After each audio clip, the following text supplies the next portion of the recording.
Queridos alunos, sejam todos muito bem-vindos ao nosso terceiro vídeo. Neste vídeo, veremos a história da filosofia antiga. A filosofia antiga começa no período dos pré-socráticos. Nesse período, nós encontramos três grandes escolas. A primeira delas é a escola jônica, que obtém esse nome por conta do mar Jônico, por conta da região lá na Grécia. Ela caracteriza-se sobretudo pelo interesse da physis, pelas teorias sobre a natureza. Os filósofos da escola jônica, eles eram naturalistas. Quais são os filósofos que compunham essa escola? Destaque para Tales de Mileto, Anaximandro, Anaximenes, Xenófanes de Colón, Heráclito de Éfeso. Encontramos também a escola italiana, que caracterizava-se por uma visão de mundo mais abstrata, menos voltada para a explicação naturalista da realidade, prenunciando, em certo sentido, o surgimento da lógica e da metafísica. Nessa escola a gente vai encontrar Pitágoras, e vocês já devem ter tido contato com Pitágoras estudando geometria, matemática, Aquimênon, Filolau, Parmênides, Zenão, Melisso. E nós temos o que nós chamamos de filósofos da segunda fase, que são os pluralistas. Anaxágoras, Leucipo, Demócrito e Empédocle. Na escola jônica, não havia, pensando na escola jônica, ainda não havia uma distinção entre filosofia e as outras ciências. A filosofia foi quem deu a luz a todas as ciências particulares. Há quem diga que, usando essa ideia de que a filosofia é a mãe de todas as ciências. A filosofia começa com a redução da multiplicidade à unidade. A busca da substância principal a partir da qual tudo foi feito, tudo começa com o pensamento de Tales de Mileto, que afirma que essa substância da qual todas as coisas vieram a existir é a água. Ele era um matemático, um geômetra, e essa ideia passa por Anaximandro, que foi o seu principal aluno. Ele propôs o apeiron, o ilimitado ou indeterminado, como sendo esse primeiro princípio. Depois dele veio Anaximenes, que era discípulo de Anaximandro. Ele adotou, por sua vez, o ar, pneuma, como o arrê, uma vez que o ar é incorpóreo e se encontra em toda parte. Depois dele, vem Xenófanes. Xenófanes, embora natural da Jônia, viajou pela Grécia e esteve no sul da Itália e provavelmente ele foi mestre de Parmênides. Ele adota a terra como sendo esse elemento primordial. A escola italiana, do qual nós precisamos destacar Pitágoras, via a matemática por um aspecto espiritual, bem como por um aspecto religioso. Dessa forma, ele deu um significado místico aos números. Para ele, o número 10 era um número perfeito. Para Pitágoras e seus seguidores, matemática é algo pertinente à alma. Os pitagóricos amavam a música por causa do valor terapêutico que a música tinha para a alma. A música acalma a alma. Eles aplicaram a matemática à astronomia e eles buscaram a harmonia das esferas para, com isso, prever o movimento dos corpos celestes. E isso ajudou na navegação e também nos calendários. O homem agora sabia a época de colher. Há uma discussão interessante aqui nesse período, que é a discussão entre Heráclito e Parmênides. Parmênides era o contemporâneo mais jovem de Heráclito. Ele fundamentou a escola de Eleia, na Itália, e na cabeça de Parmênides, tudo o que é.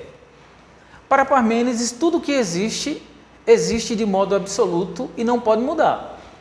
Não pode ser e ser ao mesmo tempo e da mesma maneira. Parmênides compreendeu o princípio ex nihilo nihil fit, nada vem do nada. A mudança para ele era apenas uma ilusão. Se algo está mudando, na verdade não é. Ele está atacando a noção de autocriação e também qualquer outra ideia de criação. A discussão de Parmênides é com Heráclito, que afirmava o seguinte: nós podemos resumir o pensamento de Heráclito em uma única frase, em grego, pantarrei. Todas as coisas fluem. Para ele, tudo o que é está sempre mudando. Não se pode entrar duas vezes no mesmo rio. Ele viu o fogo como sendo o elemento básico das coisas, pois está sempre fluindo. O fogo está sempre em atividade, em constante transformação. Para ele, esse processo não é caótico, mas orquestrado por Deus. Então nós temos nesse período uma discussão entre movimento, as coisas se movem ou as coisas ficam paradas. Heráclito afirma o movimento, enquanto Parmênides diz que movimento é uma mera ilusão. Já os filósofos da segunda fase, os chamados de pluralistas, dentre eles nós encontramos Zenão de Eleia, que era aluno de Parmênides, e ele se dedicou literalmente a responder às críticas do seu mestre. Ele propôs a provar que os sentidos percebem apenas aparências e não realidade. Empédocles, que foi desafiado pelo ceticismo de Zenon, argumentou que a realidade do movimento é óbvia demais para ser negada. Ele era um defensor do pluralismo corpóreo. Para ele, a realidade era composta de partículas imutáveis e eternas. Ele identificou 4 elementos básicos e, por isso, eles são pluralistas: terra, ar, fogo e água. Isso levou os pensadores posteriores a procurarem o 5º elemento ou a 5ª essência. Depois dele, nós encontramos Anaxágoras, que achava que o mundo material era composto de unidades eternas que chamou de sementes ou espermata. Para ele, a realidade não compõe-se apenas de matéria, mas também de mente. Ele desenvolveu o conceito de nous, mente, de onde nós derivamos o nosso adjetivo noético, relativo ao pensamento. Seu conceito era abstrato. Ele acreditava em uma força ou poder impessoal. Depois dele vem Demócrito. Para Demócrito, 2 princípios explicavam todas as coisas: os átomos e o espaço vazio. Os átomos são infinitos em número e diferem em tamanho e forma, mas são equivalentes ou semelhantes. Cada átomo é indivisível. Ele tornou o átomo indivisível por causa da sua solidez. A característica distintiva da teoria de Demócrito é: tais átomos não derivados, não perecíveis, imutáveis, não possuem qualidades, todos os átomos são iguais. Entre aspas, peso, porque eles possuem o mesmo peso, embora eles tenham formas diferentes. O átomo democritiano, portanto, não tem tendência para o movimento. Se for batido, como ocorre com bolas de bilhar, ele se moverá.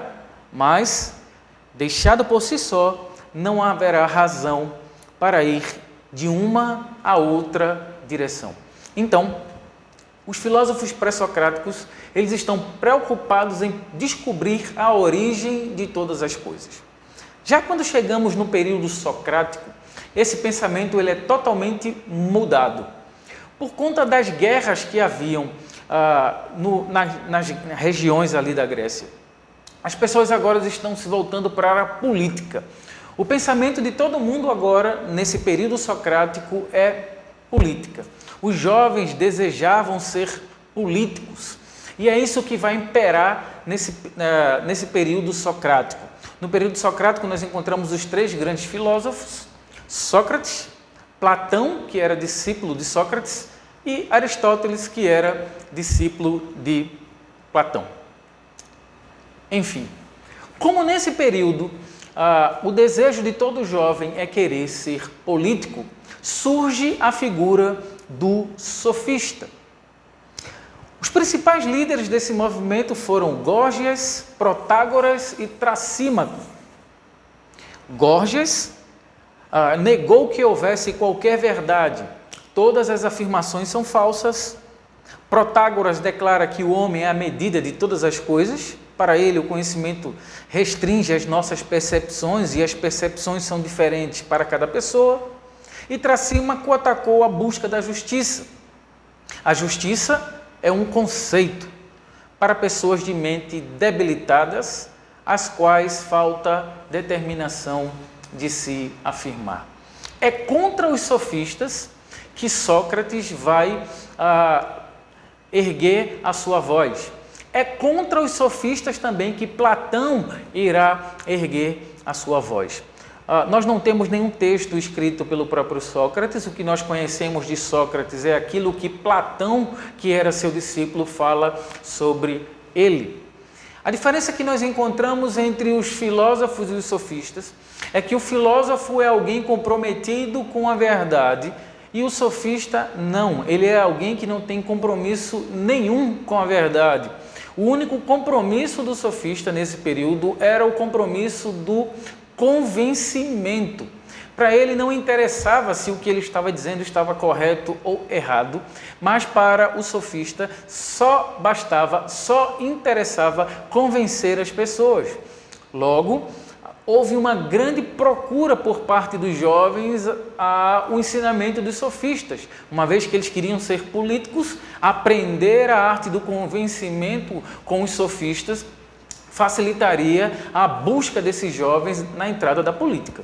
Bom, Sócrates se levanta contra esse tipo de ensinamento, ele sustenta a sua verdade e, para não abrir mão de sua filosofia e de sua verdade, ele morre tendo que tomar cicuta. Ele toma veneno, mas não abre mão da sua filosofia, não abre mão da sua verdade. Nesse período em especial, há um destaque para o que nós chamamos de dialética. Dialética, na verdade, é uma discussão, uma conversa, onde ideias são postas e contrapostas a fim de se chegar a uma verdade. Há um destaque aqui para Platão, nesse período. Platão divide todo o pensamento em dois mundos, o mundo real e o mundo das ideias. Para Platão, esse mundo real que existe é uma cópia imperfeita de um mundo perfeito, que seria o mundo das ideias.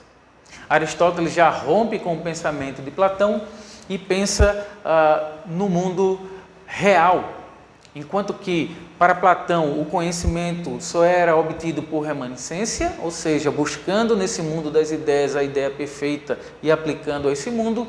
Em Aristóteles, o conhecimento só se dá a partir dos sentidos, da nossa relação com esse mundo material. Ficamos aqui nesse vídeo e eu espero encontrar vocês no nosso próximo vídeo. Um abraço a todos.